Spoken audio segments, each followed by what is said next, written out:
gosh, we're here for our daily drop-in. Lindsay, I'm so glad that you were able to be here this morning on like bright and early Friday morning, positive energy. This is my jam. I just want you to know. Oh, I love it. Yes. Good morning, everyone. I mean, what better way to start out a Friday? We've got coffee.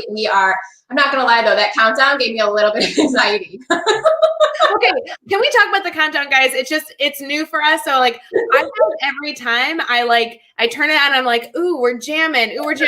But everyone's muted. So I can't like communicate with Lindsay during that countdown. I want to be like jamming, but she can't see me. I'm like, this is weird. And then you just pop up and you're like, whoo, are you ready?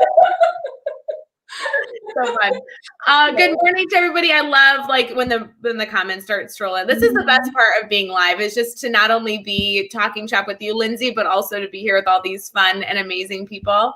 I love it. And because Dave Schmitto is listening, because he just commented, Dave, did you see that I figured out the video? I was like, Dave, you got to teach me how to do that. So good morning, everyone. We're so glad you're here for our daily drop-in. We've been going live every single morning, Monday, Tuesday, Wednesday, Thursday, Friday, since August 3rd, because we brought back our daily drop-in in hopes to just give you a space to talk shop. Like, that's why the daily drop-in was even created. Like, back in March, when the whole world shut down, we were like, how do we ensure that we are as accessible as possible? That is truly like a pillar that the Teach Better team believes in. And so one of the things is we just decided, we're like, what if we just went live every day, no matter what, and just we're here? Because information at that time and currently is changing minute by minute, and we just want to be accessible. And it was funny because in July, the last week of July, truly, like 3 or 4 days before we decided to launch this new kind of like brand of back to school edition of Daily Drop-In, I was feeling the same way. I'm like, people have questions. They're getting anxious. We need to be more accessible. And the team was like, let's go back to doing the Daily Drop-In. So we're back. We're doing the Daily Drop-In every single morning, Monday through Friday, 9 a.m. Eastern. And we get to do this. This is our last, this is the end of the first week. And then we're doing this again next week. So we're here August 3rd through the 14th. I have an extremely special guest. I know all of you know her because you're already commenting about how amazing she is. But Lindsay, would you mind if this is like someone's first time joining our family, if they aren't following you yet on social media, like, who are you? What's your deal? I could talk all about you because, I love to brag on you, but I'm going to let you start. Absolutely. Hey, everyone. So I am Lindsay. I like to say educator at heart because I do a lot of different roles in the field of education, but I guess certification wise, so I started out in the special ed realm. So special ed teachers have a special place in my heart, taught K-2 self-contained classroom for 5 years, and then really realized my passion was behavior. So I really dove into understanding behavior. I'm a board certified behavior analyst, licensed it here in New York. And so really the last 10 years have been all about behavior specialist roles. And I think one of the really cool things is I've worked in a variety of places. So I've worked residential. I've also worked for a non-for-profit. I've done in-home private ABA therapy. And currently I'm a K-12 behavior and autism specialist for a local school district here in Rochester. Outside of that, or I guess in addition to that, I'm founder of Define University, which is educational coaching and present speaking arrangements really looked at time, mindset, and behavior. Because when we look at behavior change, with our students, it really does begin with who we are. So my goal is, before you can do that though, you have to know who you are. So Define You is just that. We're going to define who you are as an educator. So then you get to bring that to anywhere that you are, because you ultimately get to control those decisions you're making in your life. So that is a little bit about me, I guess. Pretty present on all social media platforms. So. Well, and Lindsay, you already know this, but you guys are you're like a fan favorite. Like, I feel like every time we have you on a daily drop-in, people are like, we want more Lindsay. And every time I'm live with you, I need to really watch my face because I forget I'm on camera. Like, I'm fine going on camera all the time. I love being a facilitator. But every time you talk, I'm just like, hold on, can I write that down? Like, mind blown. And then I'm like, oh wait, I'm supposed to be like in this conversation. Hold on. So I'm so glad that you're joining us. And to be honest, very selfishly, I got some updates on my school district yesterday. And my first thought is, I really need a brainstorming partner. And I have so many people that I would normally reach out to in my PLN, like you being one of them, Caitlin Giordano. I mean, like so many people, even in the comments, like you guys are my brainstorming team. But when I saw that our live to like this morning was with you, I'm like, I'm not even going to worry about it because Lindsay's going to solve all my problems. So I feel like we have a lot to talk through and I'm very excited. I do want to be critical a little bit of Dave Shadow, who turned off Kelly and Ryan to watch us. I am a huge Kelly Ripa fan. I don't know that I can support. Dave, you can watch this after. There's going to be replays available, but I do appreciate that shout out. That's awesome. And then we've seen so many people in the comments saying good morning. This is just the best ever. So love this awesome group. Lindsay, I know that you have had a crazy week in your own life, right? You've been preparing for school. You have an upcoming vacation. You are taking administrative classes. I mean, you do so much. Selfishly, I really want today's live for us to be answering questions because this daily drop-in has been so fun to be able to do. I don't know if you caught yesterday, but we were playing like a newlywed game yesterday live on camera. If any of you listening missed that, you should go watch the replays either on Twitter, Twitch, YouTube, or wherever else, because we had a really good time with Che and Pav. But what I really do want to make sure everybody listening knows is that Lindsay and I are both educators at heart. We're both going back to school districts, yes, in different roles, but we're both here to support educators and do what we need for students. And if any of you are preparing for the school year, just know we're here for you. So, Lindsay, tell me where are you guys at in coming back for the fall? When do you guys have like that start date? Where's your whole district at? Yeah, so my district currently, we are set to return on the 31st of August. Currently, it's a hybrid model through the K-12, our K-12 district. And beyond that, there's a little bit of, what that looks like. We're doing the 2 and 2, I guess. And then Wednesdays is all remote, although staff will be on campus. But we're really still figuring it out. And I think one of the things I've learned over the last year is it's okay to not have all the answers. As humans, I don't even say educators, as humans, we all want answers. We, at least I did, right? I wanted to know.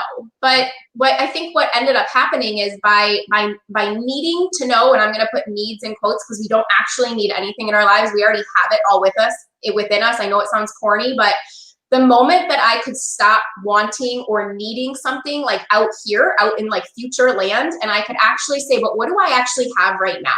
What is it that I have? What is it I understand? Well, then it took kind of that worry away, but it also made things more fun. Because if I'm constantly seeking something else, then how do I embrace this moment? So you know me, I got to tie in some mindset stuff in there somewhere. So that's just where we go with it. You know that I love that about you. So that's my district. So we're still finding out, our governor's supposed to be coming on today to give some more information. So we're kind of waiting on that. But honestly, I'm not waiting on that. I'm doing what I can in this moment. And I think that's what's really important. Had I said Monday at the beginning of the week, well, I'm gonna wait until Friday and wait, I would have missed out on 5 amazing days of connections and activities and things that I did because I was waiting. So no more waiting. Do what you can, right?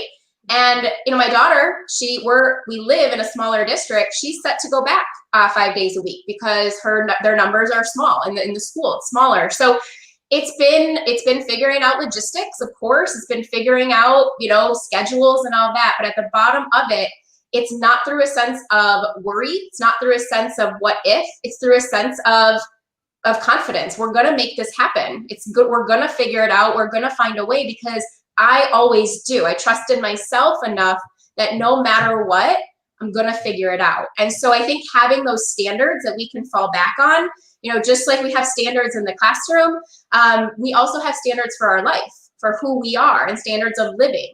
So what is the standard of living? And then you get to be flexible and adapt to make that standard happen, but the standard stays the same. Yeah. So I think for me, that's where I'm kind of at. I'm taking one day at a time.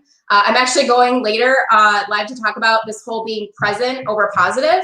Like I am a positive person, don't get me wrong, but I'm positive. The way I can be positive is because I stay present. So I think it's just really important to bring it back to this moment because it's the only thing we have ultimate control over. Yeah, I think it's really interesting, Lindsay. I know that there are questions flowing in. I'm going to start getting to these. If you're listening right now and you have any questions, like anything, whether it's about your own mental health, whether it's about your students, we can get into nitty gritty about lesson planning or communication. Please throw anything here that you are chewing on, right? So even if it's a hurdle, we're not promising we can solve it, but we are so dedicated to being here as a brainstorming partner, giving you different food for thought, connecting you with the right people. That's what this is all about. So we have a lot of questions coming in. I do want to kind of update our network as we kind of go, Lindsay, because on the flip side, my district came out with a plan about 2 weeks ago, and people were so happy. Not because the plan was what people wanted, because everybody has their own opinions, but because it gave people some stability of being like, okay, here's how we're moving forward. So we were in a hybrid model, very similar. We're going back 2 days with students, and then there's like that one virtual day. We have been in our classrooms for the past week, setting up our classrooms and getting ready to have students every other day that are on like an A-B schedule, all that. Just yesterday at 4 o'clock Central, they announced, never mind, we're going all remote. So all the work I was just telling you before we went live, I'm not complaining because I have been thinking mentally, like, I know we're going to have to transition from remote to hybrid, from hybrid to remote, back to in person. Like, I knew this was the year I was walking into. But I won't lie to you, Lindsay, the entire day yesterday, I spent 3 hours not working on Teach Better Team stuff, preparing for my classroom. And the work I was doing was about like, okay, if I only have a few days, because who knows how long we'd be in hybrid, if I only have a few days with kids in person, what do I want communicated? So it was kind of like setting expectations for hybrid while also communicating how we would transition to remote learning, assuming it would probably happen. And now I'm like, I feel like I would have just done the last 3 hours a little differently had I known that we were starting remote. There's just some little tweaks, right, that I'd make. So I'm actually in a very weird spot now. Actually, to be completely honest, I don't mean to frustrate anybody. I'm very happy with the decision of starting remote. I have some personal just opinions on that. But I definitely acknowledge that now that comfort that people felt when they got the plan, I assume is toppled over, and now we're starting fresh with like, okay, now there's a new plan, which I can only imagine a lot of educators are not only experiencing, but will continue to experience, unfortunately, for a while. And we just need to find our ways to be flexible, which I can only imagine you have a lot of tips and tricks. So I want to start with Maddie. Maddie is an amazing member of our Teach Better family. I love every time I see Maddie. Are you connected with her on Instagram? Do you know? I'm not sure, but we'll definitely double check. Make sure, like, you know how I recommend people connect with you all the time? Like, make sure you connect with Maddie. She's adorable. And this is a great question to kind of start us off. Very Lindsay Titus question. Okay, I feel like you love this question. So she says, how do you both plan to balance work and rest? And I love that she didn't ask about personal life. She specifically said rest. So I wanted to throw that at you, Lindsay. How do you balance all the things you do for work and the things you do for Define University and, you know, everything else? I know. I'm like, I want to like come to the screen. This is like literally one of my favorite questions. And in all honesty, the first thing I do is I take out the word balance and I put in the word blend. So, and one of the biggest reasons for that is, again, define you, right? Words are really important. The language we speak hold meaning. And for me, when I think of balance, I know it sounds so corny, I think of like 5th and 6th grade science. I think of 50-50. You know, how do we balance things out? We have to add things over here and we have to take things over there. And for me, that might work for you. And if it does, use the word. But for me, for so long, it didn't, because I thought that meant I lived in Shouldville. I thought that meant I should be 50-50. And I believe so much in getting out of Shouldville. I mean, guys, I put it on a mug. Get out of Shouldville. All right. I love that mug. Get me that mug. I love that. That seems like it needs to be in a swag store. If you don't have it, put in the better one. So blend, because to me, here's how I look at it. No matter where I am, no matter what I'm doing, I am 100% me. So some days that looks 80% work and 20% life. Some days that's 90% life and 10% work. I could do every single equation there is. The end of the day, it always, for me, adds up to 100% me. So I don't look at it as trying to get to 50-50. I look at it as blending. that I have to make a choice sometimes. And when I say yes, I'm also at the same time saying no, which means by knowing who I am and what I stand for, what my values and standards are, I can say yes with confidence and knowing that, yep, I am saying no to something, but that's okay. Because what I'm saying yes to is so important because it aligns with me. Now, the other thing, I mentioned standards before. One of my standards is I rest with intention every single day. So rest is not something I'm going to get when I'm done. Rest is not something that happens at the end of the month if I have a day off. Rest is something that I embed into every day. But again, redefine rest. That might look like 5 minutes on the couch, just sipping some hot coffee. That might be catching up on my favorite TV show on TV. That might be having a dance party with my daughter. That might be reading Teachers Deserve It, right? So what is it that redefine rest? And I always say rest with intention, because if you are resting because you think you should, get out of shouldville. Rest because you want it. That is so interesting to say that, because I have had so many moments this week, really, where I've been struggling with this idea of rest. And honestly, it's gotten to the point where I am frustrated with feeling like I always need to be working. So I turn my phone off and put it on my nightstand, and I sit with my puppies in bed and watch a TV show. I'm watching Suits, right? So fun. And it's really trying to just disconnect and force myself to just be present with these adorable fluffy dogs, right? Mm-hmm. Which is so nice. But then I feel badly about it, because then I turn on my phone, and like I said to you before we went live, I had 3 messages from you that I didn't get to yesterday. And I have questions on Facebook that I was tagged in that I haven't even yet responded to. And it's 8:15 in the morning, and they tagged me last night at 4. You know what I mean? So I feel guilty about resting sometimes, because it seems like the work could go on forever. So with an educator that feels that way, right? That they're getting student emails at 8 o'clock at night, or they're seeing announcements of their school district at 4 o'clock. How do you still choose to rest? What's your tip for them? Yeah, so I think you have to ask yourself, what's the story? Why do I believe that I have to do that? And if we are using language, have to, need to, or should, it's a story. It's because we think we should, because it's through someone else's perspective. So one of the things I really coach on is, how do we turn these stories into truth statements? So the story of, if I don't respond within 10 minutes of a notification, what does that say about me as an educator, right? And I know for me, it said, well, I'm lazy. I don't care about the people. Oh my goodness, I put myself over others. That was me 2 years ago. And now it's, when I rest with intention, I serve myself, because when I serve myself, I can serve everyone else with the energy that you see present, with the energy you feel, and I believe, one of the strategies I teach teachers working with challenging behavior is having the ability to walk away is actually some of the strongest action you can take. Walking away and saying, you know what, we're going to give some space. We're going to do this. It's the same thing if you're talking about, your phone. Walking away from your phone shows so much strength, because you're saying in that moment, I matter. I deserve rest. I deserve this time.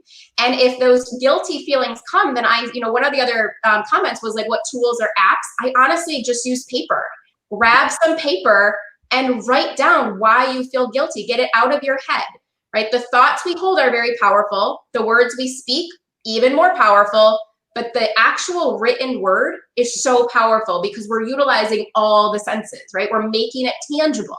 So write it down. Why do you feel guilty? Work through that process, which is a process that once you figure it out, now I can say, oh, I need to do this. And I'll say, nope, I'm choosing to do this because this is what's important to me. Flip the language. What are you choosing to do? What do you get to do? And what do you love to do? And know that it doesn't have to be. The last thing I'll add is, I think sometimes we hear rest and we think it has to, we give a time limit or a time frame. We'll say, well, I have to rest for 60 minutes, or it won't count if it's not a half day, right? And I'm like, no, you can rest in a minute. You can rest in 5 minutes. So if doing it longer is hard for you, shorten it. Mm-hmm. Try 2 minutes, try 3 minutes, and then see how that feels, and then build from there. I love that. So many good ideas. And I think that if you're somebody who's looking for a tool and app, apps, there are apps out there, there are tools out there, But I think that something to emphasize Lindsay's point is like, you need to find what works for you. Lindsay and I both are not really like using an app to do this, but more so if you are somebody who needs that, there are some out there. So, you know, how can you identify what you feel like would best support you and then go find it, which is awesome. We are getting a lot of questions, so please continue to type those in, whether it's about, you know, rest and balance. We could talk about that forever, especially with Lindsay Titus, but obviously there's plenty of other things we can do as well. I do kind of want to talk on this question really quick, only because I think I'm going to do a session on this more in depth later. So I want to mention it just in part right now. This Facebook user says, are you putting your grids in Seesaw since you use it? I think this is directed towards me, Lindsay, because I use Seesaw. I talk about it all the time. I really want to be like a Seesaw spokesperson. I think they should hire me to walk around and just brag on Seesaw. I want to clarify a few things. I do use Seesaw. I use the free version, and I use it every single day because that is where my students house their goal setting and reflection. I do not put my grids in it. So I actually think that I'm planning on either today or tomorrow going live to kind of share on how I'm setting up my own classroom. I've done a lot of videos in the past in our private group, but I do want to kind of dive into this a little further as I'm progressing into my own planning. But at this point in time, just to give you the bare bones for those of you that have been following my planning journey as we've gone through this, I use a website. I build my grids in a website. So it's kind of like a linked tool for students. I am using Google Classroom. That's the LMS that my school requires. And the only thing that'll be posted in our Google Classroom is the slides that will contain our Bitmoji classroom, which will give them kind of the blinders of what they should focus on each and every day. I use Google tracking. I use Google Sheets to track my students. That's like the progress monitoring of their progression.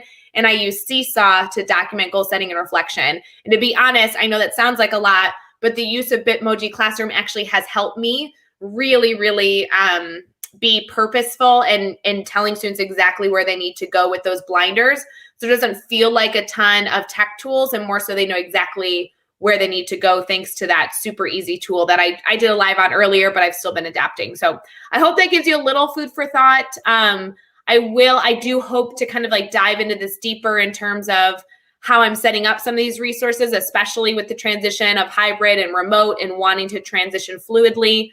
But that's, I think, all I'm going to share right now, unless you guys ask specific questions. So sorry, Lindsay, to take up that much time, but I think that's important. Okay.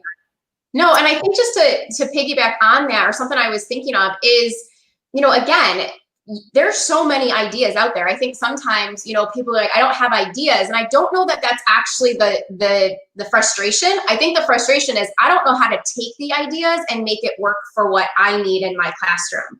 Yes. Right. So you can Google search, you know, ways to connect with students via remote learning. You can Google ways to create a classroom virtually. I think the problem is that you get thousands of hits, right? Then the question is, great, now what do I do with that information? Yeah. So I think the purpose and what I hear you saying is that you have to know where you want to get to. You have to know your why. What's the purpose? Why are you making the classroom? Why are you setting up the grid? Why are you doing the leadership plan or the management plan? Because without that, you're right, you're just going to take bits and pieces from everyone else and you're going to get overwhelmed. I know I did that for years. Yeah. You don't have a solid why. You're just going to fill it with how and what that sounds good. And honestly, a lot of things sound good. But what's best for you, you've got to know who you are to know where you want to go in your classroom with your students. So I think just take all the information, but then create it to match your goals as a teacher.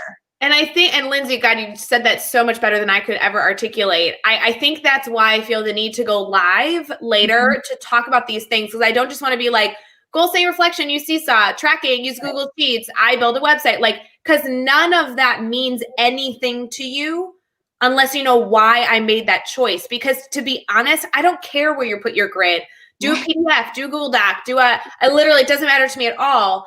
I have a reason why I did a website. And so if your reason aligns to mine, go make a website. But if it doesn't, then you have to choose the tool that is more conducive for those elements. The same with Seesaw, Bitmoji Classroom, all these things, I really understand why I chose them. And I think articulating that allows somebody to then match up and say, does that fit with my why, or am I just doing it because a teacher that I respect said that they're using it, therefore I should use it, right? We're going to get into that should word again. Right. Absolutely. I love it. Nikki, I'm just grabbing all these questions. So keep posting them, guys. Sorry, we're a little behind. It says, are teachers working from home or expected to be in person in your district, Ray? Just curious. Nikki, to be completely transparent, I have no idea. It would be my prediction that they have us report to school. I know that there's probably a lot of discussion you could have about that. I don't know anything beyond what was released at 4:00. And the statement that was released at 4:00 in my district was simply first quarter, we're going remote, and that it was a hard decision. They went to a few different things, but very, very little like final calls in terms of educator yet. So it was a lot of information in terms of kind of like why they went down this road and how challenging it was and who they consulted to make this decision, but not so much about teacher expectations yet, which makes sense, to be honest. So yeah, I think they handled it really well, to be honest. That would have been a really, really tricky thing to share. So all right. There's so many comments. I'm so sorry that we're not getting to all these. I love that people are like joking about taking notes. They're loving what you said earlier about like the balance with blending. I thought that was fabulous. I love this rest with intention. Like, Lindsay, that's the best part of going live with you is that everybody take notes, and then can you all send them to me, please? Because every time she talks, I'm like, pause. Can you repeat that so I can write this down? Like, it's so fun. This is from Sammy. I know you know Sammy. She's like a Teach Better ambassador. I feel like Sammy's been around for ages. She was on our daily drop-in a few days ago with Jeff Gargis, and Jeff had asked her a question of like how long she's been around. I believe Sammy's been around like before Teach Better even existed. She was a part of Teach Better. Like, that's just where I'm at with her. She's awesome. She says, with remote learning, are you going to handle, how are you going to handle communication with students and parents? How are you setting up office hours? So, Lindsay, I know you're in a different role than like a classroom teacher. You are supporting all people in the ecosystem. What are your thoughts on this one?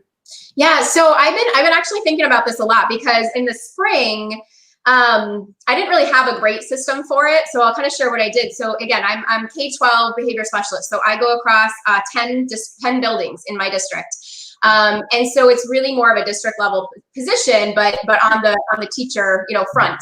And, so for me in the spring, I said, you know what, who can I focus on? And I really focused on a group of my parents that were basically, I heard from teachers that these are the parents that really needed some support with behaviors at home, with establishing systems. And so I did a weekly email that had a 5-minute video where I took behavior strategies and I just talked about them for 5 minutes. And then I gave some resources to help, kind of implement that, that system. And so that seemed to be really helpful, but I really wanted to make it more systematic. So I'm going to be doing that again in the fall, but I'm going to be sending it out to my set of parents, but also to teachers, to our school, so that they can then forward it to parents that might need it, or they too can learn from the strategies I'll be teaching each week. I am also going to have office hours set. I'm pretty openly available, but I am going to create, a link to have set office hours because it's really, it'll be on that remote day. Because again, we're hybrid, so it's kind of in person, not, but I know I won't get to everywhere. We're trying to figure out, on a given day, can I go between buildings, or do I have to stay one building per day? So those are questions I have. So I'm trying to think of that. But I think, yeah, definitely a combination of both, and just to continue to share out how people can reach me, how people can have those questions. I'll be using forms and surveys, just to really see where the support is needed the most. Lindsay, I think you just touched on an idea that I was really struggling with yesterday, this idea of office hours. And you should know that yesterday when I was planning, I thought I was in a hybrid model. Now I'm in remote learning, but I actually went through this whole thought process of like the term office hours, right? The term office hours became something we used because of remote learning. We wanted to give students like set amount of times that they knew they could contact us, that they knew they could get support. And so what I started thinking about as we were going to transition from hybrid to remote or back and forth, that I wanted language to be consistent. so that when I said, go to your tracking page, that's the same document, that's the same language, whether we're remote, in person, or hybrid. It doesn't matter. Like, we are always using the same language. So Sammy, something that like I mentally thought about yesterday was office hours is what I'm going to use when I have contact with students. So in a hybrid model with my A students or my Z students, whatever, when they were in class, I was going to call that office hours, right? So like, we're still doing the grid, we're still doing our learning, but I was going to refer to that as our office hours. Now, it didn't mean that we also didn't have like virtual office hours on Wednesday, but I wanted to make sure that like class time was also referred to as office hours, because again, you had contact with me, I'm there to support you, you can ask all your questions. It still has that same mindset. I don't know yet, to be honest, Sammy, what my office hours are, especially because we just shifted to remote learning. I don't know what I'm going to be allowed to set as office hours. I'm not sure of like district expectations, but what I do know is that whether they decide that we're going to be on a set schedule where I meet with first hour virtually at 8 o'clock and I meet with second hour virtually at 9 o'clock, whatever it ends up being, I'm going to be calling those office hours. And when we go back to school and students are in my classroom, I'm going to call that office hours, because I really want to use the same language so that if we shift and the whole world like changes again, when I email out to my families and say, hey, these are office hour times, students are like, oh, that means I get support. I get to see Miss Hughart. They're feeling confident with that language. And Lindsay, you hit the nail on the head in terms of like video emails. Like, holy cow, I'm going to do that once a week with my families. You guys know that I love that if you've been connected to the Teach Better team for a while. So I love that you do that. I want to request that I'm on that email thread where I get to see all your video emails. I think one other thing I was just thinking of this too, I think it's important to, again, it's another example of know why you're establishing them, right? What is your purpose behind doing it? Is it so that you can, because again, it's how you define office hours. So for me, it really could be too a way to set boundaries, to almost say, okay, during my office hours is when I will be available. Does that mean, I guess here's the example. Does that mean I'm going to be just on a Google Meet where you can pop in and then you can ask questions? Or is that where, I'm going to be responding to emails during that time? And so now know I'm responding to emails between 10 and 12 every day, so I think it can help in setting up those boundaries, but I think through it a little bit to know, why am I setting them up? What's the purpose? Because if I set it up and have 10 families jump on, I'm not gonna meet the purpose probably of why I initiated it. And then we might need to tweak it, which is totally fine. We just go with what happens. So I think kind of know why you're setting them up, and then you can kind of create the system to match that purpose. I love that. That is so good. And it also allows you, if you set up those parameters, it allows you then when those parameters end to be like, and now I'm moving into a new phase, right? So when you set up those boundaries, we're like, I am answering emails from 12 to 2. Then at 2:05, you can say, I set up my parameters. I'm now outside of that space. So now there should be no guilt of like stepping away, no teacher guilt. I mean, like, I now have a different focus, and that's okay, because we all are rooted in that why. I do want to mention, we've been live for about 33 minutes. Lindsay and I are so thrilled to continue to take questions, continue to throw these in. We both have interviews at the top of the hour to just share some fun stuff with some cool groups of educators. So we just want to preface, we are going to be live with you for about 15 more minutes. So anything you want us to talk through, we are all yours. But then obviously, if we don't get to your question today, we are always available. DM us, reach out. Like, we'd love to continue to collaborate with you. We'll be ending in about 15 minutes, to be respectful of Lindsay's time. You have a great podcast interview. I can't wait for you to share out as well. And you were just on, by the way, Teach Better Talk podcast. You killed that episode. You were so good. Thank you. Yeah, that was a blast. That was so much fun. I mean, I just love the fifth grader that had the support plan to talk more in class just cannot stop talking now. So another example of, who we were as kids doesn't mean it's who we're going to be. And same thing with our students. Who they are now does not mean, it can be, don't get me wrong, but it also means they can change. And I think the cool part of being an educator is we get to be a part of that change in that process, which is just, it's what keeps me going each and every day. So I love this question. It's such a good question to be asking today, especially with Lindsay with us here. It says, any suggestions to deal with student stress or, like anxiety when returning to school, either remote or in person? Do you have any strategies that you're looking at to not only gauge student stress and anxiety, but also just to like help relieve some of that? Yeah, so I think, so I'll talk mindset first, and then I'll give a couple tips real quick. Is I think the mindset is, actually went live on this earlier this week. It's so funny how things like filter back, right? Once you talk about them, is when it comes to behavior or emotions like this, instead of assuming they're going to be there, prepare that they're going to be there. So again, it's a distinction. I can assume people are going to come back anxious, but I don't actually know that. I think, we know what happens when we make assumptions, and I don't actually know that information, but I can prepare for it because I can prepare based on what I've known before. And so I think, yes, this is a heightened piece, but I think about, again, I always say link to something you've done before. So when students return from 2 weeks off at winter break, what do you do then those first couple of days to kind of help reestablish, get into the classroom? Now, yes, we are at a different level, but a lot of those same strategies can work. This is not the time to reinvent the wheel. This is not the time to do anything crazy. This is actually the time, I believe, to do less, because when we do less, we're actually going to make a bigger impact with our students. So I think prepare for it. So what does that mean?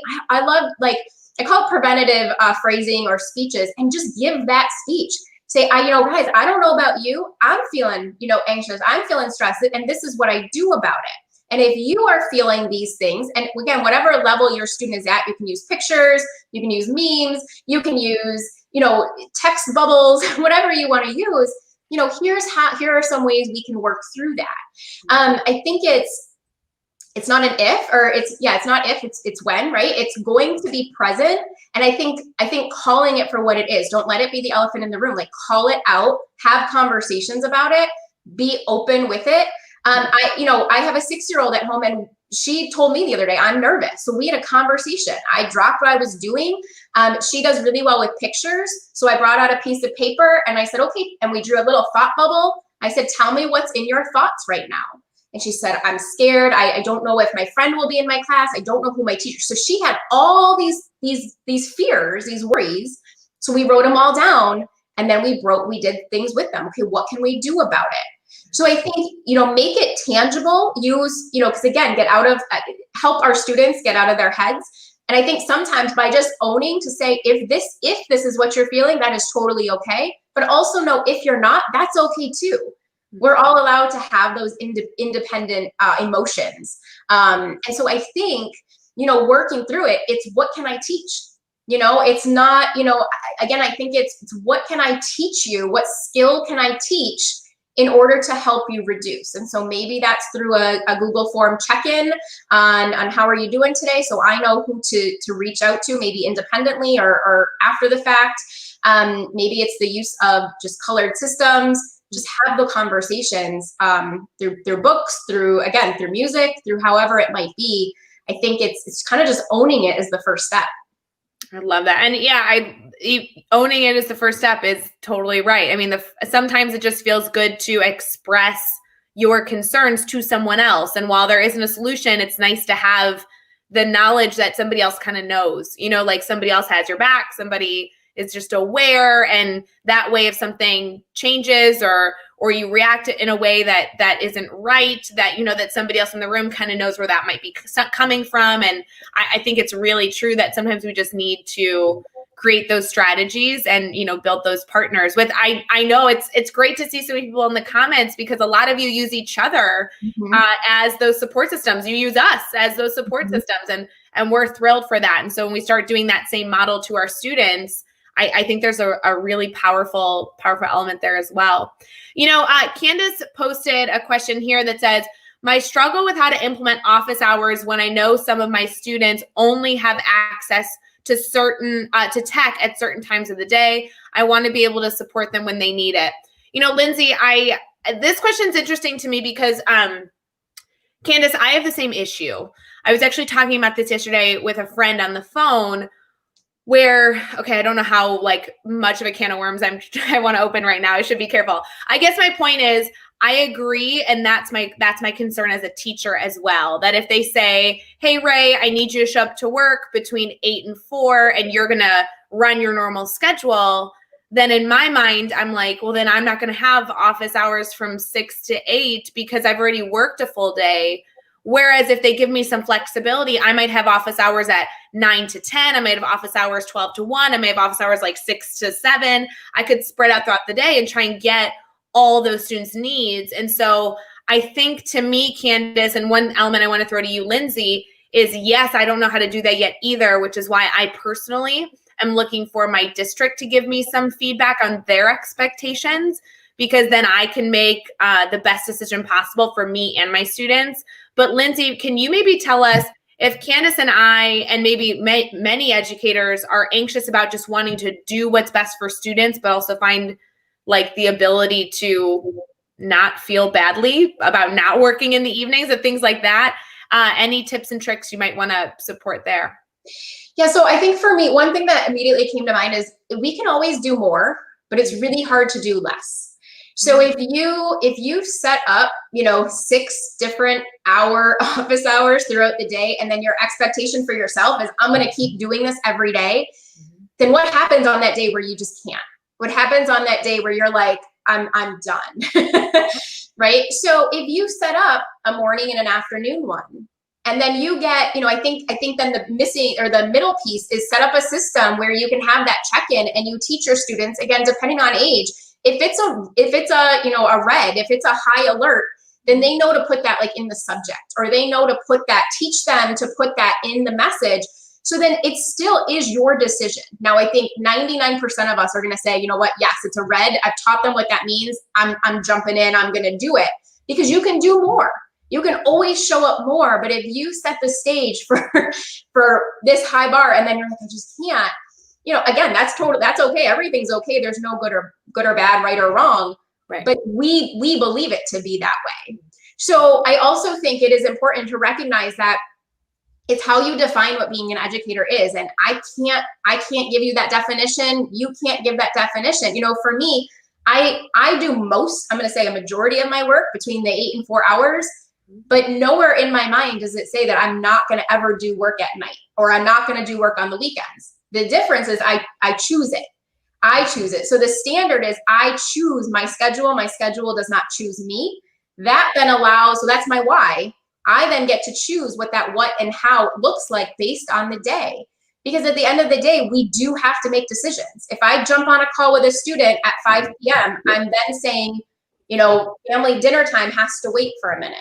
Right. If I'm saying family dinner time is a priority, then that student has to wait. And it's not a judgment. It's not shame. It's not guilt. It's not doubt. It's just what is. So instead of trying to find like the perfect solution, just find the solution for that day, and then reflect on it, and then move forward tomorrow, right? Then we make the decisions we make. So I think it's an ebb and flow. I don't think there's going to be one system. I think the system is trusting in that the decisions you're making are the best decisions for yourself first. We've got to put ourselves at the top of our podium. And I know for so many educators, it's so hard. We're like at the bottom and everybody else is up here. It's not even about up and down, but if you aren't at the top, if you're not your biggest cheerleader, then no one else is going to be. So you've got to be there so you can then say, what decision does feel good right now? And then go with it and trust in that decision. Yeah, Lindsay, I love that you share that there are so many tips and tricks. I love this idea of, really not just saying I assume my students know, but teaching them how to reach out at certain times throughout the day, teaching them why they might want to or why they might choose not to. There's so many educators that are like, oh, my students do this wrong. And then my first question is like, have you ever taught them how to do that right? And have you retaught it? And unfortunately, a lot of us are like, no, I just assume that they know that they're such and such age. And you're like, well, we could do better, right? Mm-hmm. And then the other element I love that you noted, Lindsay, is this idea of like teachers advocating. And I think that there's 2 lines to that. Not only advocating for yourself and saying, I'm going to be my cheerleader, I'm going to make decisions, and I'm going to choose to do certain things, but also being an advocate for yourself in terms of talking to other leadership, other colleagues about your concerns. And I think that is so important, that as you continue to make decisions, it's also important for you to be reflective with the people that are making the decisions alongside you. You know, and teachers deserve it. We talk about how teachers deserve a voice and they deserve to be heard, but you can't be heard if you're not saying anything. And so that's kind of the whole premise in my mind of that chapter is they do deserve to be heard. Teachers deserve to have good leadership that says, how is this going to affect my teachers? How can I make decisions for my educators? And they deserve a community that puts teachers, you know, a high up on the list of priorities. But if teachers don't say anything, then they are unable to hear you. And so then that isn't a community problem. That isn't a stakeholder or leadership problem. That's an us problem. That's an educator problem that we need to fix. And so many different tips and tricks there. Candace, I don't think we got you a solution, but hopefully a lot of food for thought so you can make the best decision for yourself. And I personally am struggling with this right now. And I hope, Candace, we can continue this conversation as more information comes out, not only about our schools, but about ourselves and what we can best do. That's so awesome. I think it's knowing too, and I've said this before, I'll say it again, you can't get it wrong. You cannot make a wrong decision. Any decision you make is better than not making the decision. Because at the end of the day, the decision we make for today doesn't have to be the decision we make forever. We can reflect on it and we can change it tomorrow. I can make a decision this morning and change it by the afternoon. The only thing we have true control over is literally like right now, like 9:46 on August 7th is what you have control over. Because so quickly we want to jump to, well, I can control an hour from now, a week from now, a month from now. And the fact is we just can't. I can control who I show up as right now, and then I can move forward. And so I think when we're trying to create these systems, we're trying to think is rest in the power of your thoughts, what you think, what you feel, because that is what's going to drive your actions. And that's what's going to get to the results. We have no control over the results. We control everything we do to get there. And so to me, that's just no, you can't get it wrong. So if you can't get it wrong, what would you do? And then reflect on it and change it if you need to. Lindsay, I love listening to you. We are at our hour mark where Lindsay and I do need to run for this morning with busy plans for the rest of the day, things that we're excited to do, but unfortunately we are going to have to end our video now. I am just so appreciative of everybody that threw ideas in the comments. This is really what our daily drop-ins for. We love being here to brainstorm and be your advocate and continue to challenge your thinking. And we'll be back on Monday, Tuesday, Wednesday, Thursday, and Friday all next week to continue to celebrate you and be brainstorming partners. Lindsay, thank you for taking the time to come live with us in the morning and share all this insight. I know that everybody's going to go connect with you on Instagram and Twitter and also listen to your incredible insight you just shared that published yesterday on the Teach Better Talk podcast. Just so many things. Just go get, like all the Lindsay Titus ideas. But thank you so much for taking the time. You're wonderful. Oh, thank you so much. It was a blast. So fun. For everybody else, we are here to support you. I hope you have a wonderful, wonderful day, amazing weekend, and we will see you again on Monday for our daily drop-in at 9 o'clock Eastern. All right, bye, guys.